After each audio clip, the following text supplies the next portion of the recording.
ಮಾಡಲ. ಇವಾಗ ಇದು 3 ತಿಂಗಳಾಯಿತು.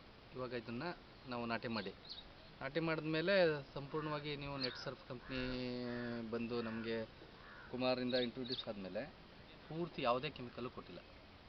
ನಿಮ್ಮದು ಪೆಸ್ಟಿಸೈಡ್ಸು ಮತ್ತು NPK, ಬಯೋ 95 ಇವನ್ನೇ ಪೂರ್ತಿ ಕೊಟ್ಕೊಂಬಂದಿರೋದು. ಇವಾಗ 3 ತಿಂಗಳು ಇವಾಗ ಈ ಮಟ್ಟಕ್ಕೆ ಬಂದಿದೆ. ಇದು ಇವಾಗ ಕವತೆಗಳು ಹೊಡಿಬೇಕು. ಇದೆಯಲ್ಲ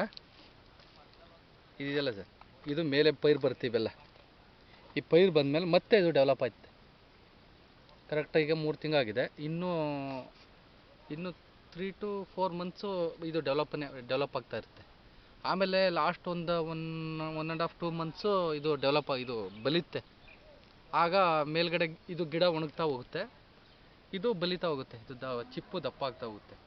ಇದೇ ರೀತಿ ಇದು ಒಂದೇ ಒಂದು ಗಿಡ ಕಿತ್ಕೊಂಡಿರೋದು, ಇದು ಸುತ್ತ 4-5 ಗಿಡ ಬರುತ್ತೆ. ಅದಾದರೆ ಇಷ್ಟು ದಪ್ಪ ಹುಟ್ಟಾಗುತ್ತೆ. ಈ ರೀತಿ ಇದು ತುಂಬ ಈಗ ಹೆಲ್ತಿಯಾಗಿ ಬರುತ್ತೆ. ಇವಾಗಲೇ ನಾವು ನೋಡೋದು ಇದನ್ನು.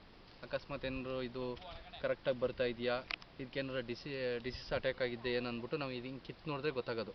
ಇದೆಲ್ಲ ಕೊಳ್ತ್ಕೊಂಡು ಅಲ್ಲಲ್ಲೇ ಇದಾಗಿದ್ದರೆ ಏನಾದ್ರು ಮಾರ್ಬಿದ್ದಿದೆ ಅಂತ ಅದಕ್ಕೆ ಬೇರೆ ನಾವು ಇದು ಕೊಡಬೇಕಾಗುತ್ತೆ. ಈಗ ನಾವು ಇದಕ್ಕೆ ಯಾವುದೇ ಪೆಸ್ಟಿಸೈಡ್ಸು ಕೊಟ್ಟಿಲ್ಲ, ಮತ್ತು ಕೆಮಿಕಲ್ ಫರ್ಟಿಲೈಸರ್ಸು ಯಾವುದೂ ಕೊಟ್ಟಿಲ್ಲ. ಬರೀ ಪೂರ್ತಿ ನೆಟ್ ಸರ್ಫ್ ಕಂಪ್ನಿದು NPK, ಬಯೋ 95 ಮತ್ತು ಸ್ಟಿಮ್ ರಿಚ್ಚು, ಇದು 3ನೇ ಕೊಟ್ಕೊಂಬಂದಿರೋದು.